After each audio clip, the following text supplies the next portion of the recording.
Okay, so now we have the quotient rule for square roots.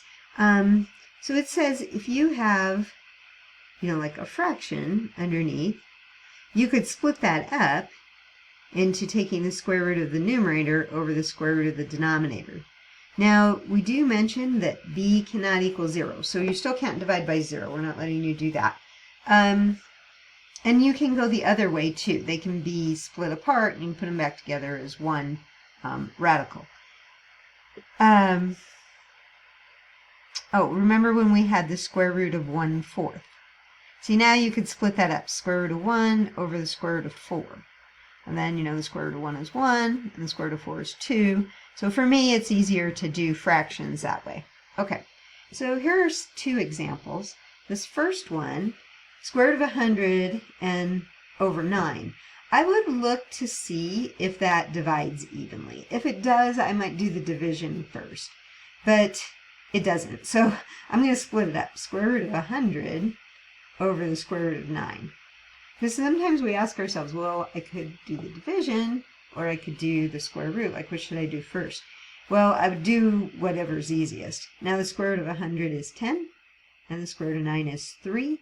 And I would just leave it that way and not convert it to a decimal, because that's going to be a repeating decimal.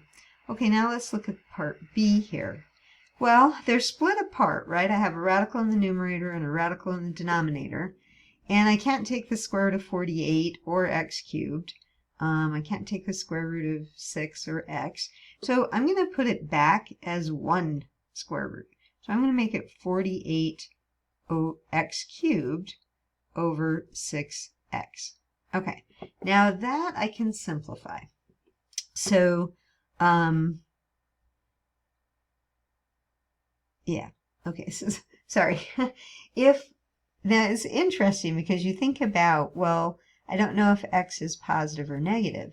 Well, it turns out that it doesn't really matter here, because if it's negative, x cubed would be negative, but you'd be dividing by a negative, so you'd still get a positive, right?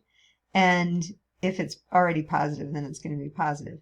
But what we're going to do, what we really want to do, is simplify this stuff inside.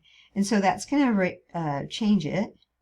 6 goes into 48 8 times, and then I'm going to have x canceling with one of those x's. You could use your rules for exponents, and so it's going to look like that.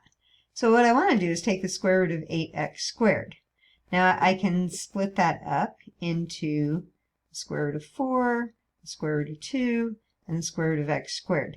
Now you're going to get to a point where you don't want to write all that out. You're just going to know to do it, but we just barely had that rule. So I'm going to have 2. I'm going to have the square root of 2, and I'm going to have x. That's where each of those is coming from. And we already said we can just put x. We don't have to worry about the absolute value. We know x is positive. And so we get 2